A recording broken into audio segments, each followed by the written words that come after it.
देखो, इंटेलिजेंस ने इमोशन को समझने की गारंटी नहीं दी है। तुम कितने भी इंटेलिजेंट हो जाओ, लेकिन तुम ये चीज कभी नहीं समझ पाओगे कि तुम लोगों के अंदर में क्या चल रहा है, क्योंकि इंटेलिजेंस और इमोशन अलग अलग चीजें हैं जिसे समझने के लिए लोगों को बहुत सोचना पड़ता है। देखो, साइकोलॉजी क्या कहती है और इसके अंदर की कड़वी सच्चाई क्या है। Psychology of the dark truth के हिसाब से एक इफेक्ट होता है जिसे हम ओवर कॉन्फिडेंस इफेक्ट कहते हैं।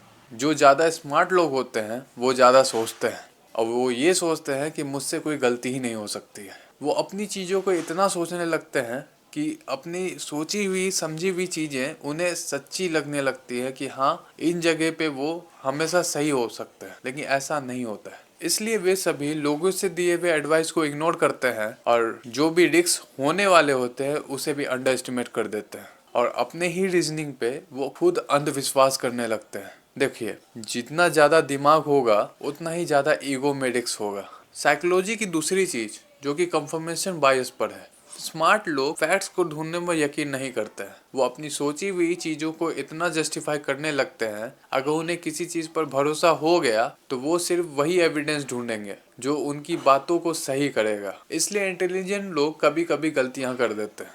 Emotionally hijacking. साइकोलॉजी के थ्रू स्ट्रेस, गुस्सा और डर सबसे पहले लॉजिक को बंद कर देता है। इंटेलिजेंस तब काम करता है जब आपका इमोशन आपके कंट्रोल में होता है, और ये कंट्रोल डिग्री से नहीं, आईक्यू से नहीं, सेल्फ अवेयरनेस से होती है। अब चौथी चीज की साइंस क्या कहता है। साइकोलॉजी के थ्रू और न्यूरो साइंस के अकॉर्डिंग डिसीजन लेने में सबसे पहले एक अमाइगडाला, जो कि एक इमोशन है, वो सबसे पहले एक्टिव होता है, और लॉजिक वो बाद में आता है। मतलब हम सबसे पहले महसूस करते हैं और बाद में हम उन चीजों को जस्टिफाई करते हैं। इसलिए इंटेलिजेंट लोग गलत डिसीजन लेते हैं और बाद में उसके लिए ब्रिलियंट एक्सप्लेनेशन दे देते हैं कि हाँ, मुझसे ये गलती हो गई, इन चीजों में मैंने ये मिस्टेक की थी, शायद मैं इसे यहाँ से इम्प्रूव करता तो ये मेरा एक्सपेरिमेंट हो जाता, या ये मेरा एक्सपेरिमेंट आज यहाँ तक डेवलप हो जाता। इसलिए इंटेलिजेंट लोग बार बार गलतियां करते हैं और उन चीजों को जस्टिफाई करते रहते हैं। जैसे तुमने एक वीडियो में देखा होगा, एलोन मस्क ने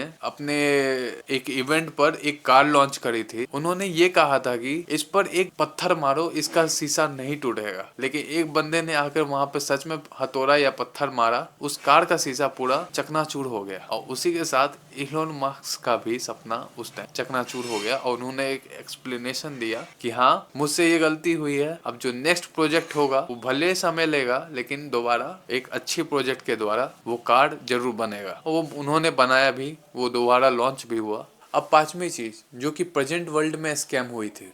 स्मार्ट लोग और कुछ स्कैम में फंस गए थे, जैसे कि इंजीनियर्स कुछ क्रिप्टो स्कैम में फंसे थे, वैसे ही डॉक्टर्स कुछ फेक गुरु के ट्रस्ट पे आ गए थे, और आईएएस ऑफिसर इमोशनली ब्लैकमेल के शिकार में आ गए थे। ऐसा क्यों हुआ था? देखो, इंजीनियर्स को चाहिए पैसा। आज हमारे मतलब कि सोसाइटी में इंजीनियर्स भरे पड़े हैं, और उनके लाइफ में जितनी चीजें हो रही है, तो उनके लाइफ में बस ये है कि बस मुझे पैसे बनाने हैं और कहीं से भी ग्रो कर जाओ। मतलब फेक वर्ल्ड में मतलब तुम्हें एक ऐसी इमोशन आ जाती है कि हाँ, बस मुझे ग्रो करना है, ग्रो करना है, तो ये होता है। और दूसरी चीज, डॉक्टर्स आखिर फेक गुरु के ट्रस्ट पे कैसे आ गए थे? देखो, डॉक्टर्स के लाइफ पर सबसे ज्यादा स्ट्रेस होता है, और उन्होंने ही सबसे ज्यादा शांति लेनी होती है। मतलब उन्हें शांति की सबसे ज्यादा जरूरत होती है कि वो अपना स्ट्रेस को कहीं घटा सके, इसलिए वो गुरु के चक्कर में फंस जाते हैं और उनके साथ ये स्कैम हो जाता है। क्योंकि ये स्कैम हमेशा लॉजिक से नहीं होता है, ये सीधा तुम्हारे इमोशन पे ही अटैक करता है।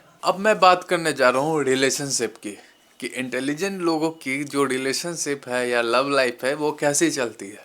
देखो, ज्यादा इंटेलिजेंट लोग ज्यादा ही ओवरथिंक करते हैं, और उनके लाइफ की जो सिंपल चीजें हैं वो कभी उनके लाइफ को कॉम्प्लेक्स बना देती है, और उनके जो इमोशनल नीड्स हैं वो हमेशा वो इग्नोर कर देते हैं। इसलिए उनकी पर्सनल लाइफ ज्यादा ही अनस्टेबल होती है। अब हम बात करने जा रहे हैं सोशल मीडिया इफेक्ट की, कि स्मार्ट लोग सोचते क्या है।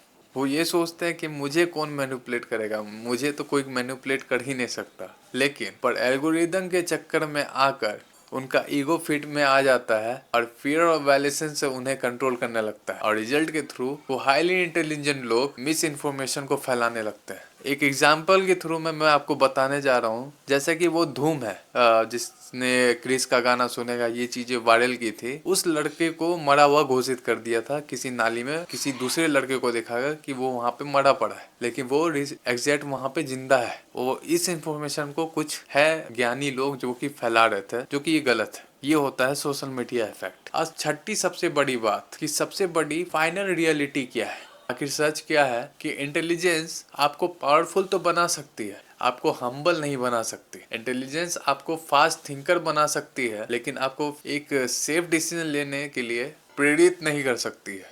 इंटेलिजेंस बिना अवेयरनेस के सबसे डेंजरस चीज है। मतलब अगर आप उस चीज पे अवेयर नहीं है तो आप अपने हिसाब से सही डिसीजन कभी नहीं ले सकते, आप बहुत गलत डिसीजन ले सकते हैं। जो लोग अपने लाइफ में सबसे कम गलतियां करते हैं वे लोग इंटेलिजेंस नहीं होते हैं, वे सबसे ज्यादा सेल्फ अवेयर पीपल होते हैं। और आखिरी चीज, अगर आपको ये लगता है कि मैं कभी कभी स्टूपिड डिसीजन ले लेता हूँ और गलतियां कर देता हूँ, तो आप बिल्कुल सही हो, आप बेवकूफ नहीं हो और आप एक इंसान हो। और अगर आप ये मानते हो कि मुझसे गलतियां हो सकती है तो समझ लो आप ऑलरेडी 90% लोगों से ज्यादा स्मार्ट हो। तो दोस्तों, वीडियो में आज इतना ही। और हाँ, कुछ वीडियो में कुछ था जैसे कि आइजैक न्यूटन के बारे में, और भी बहुत चीजें हैं जो कि उस स्कैम के बारे में मुझे बताना है, जो कि मैं अलग वीडियो में बहुत अच्छे तरीके से मैं एक्सप्लेन करूंगा एक नेक्स्ट वीडियो में बहुत अच्छे तरीके से।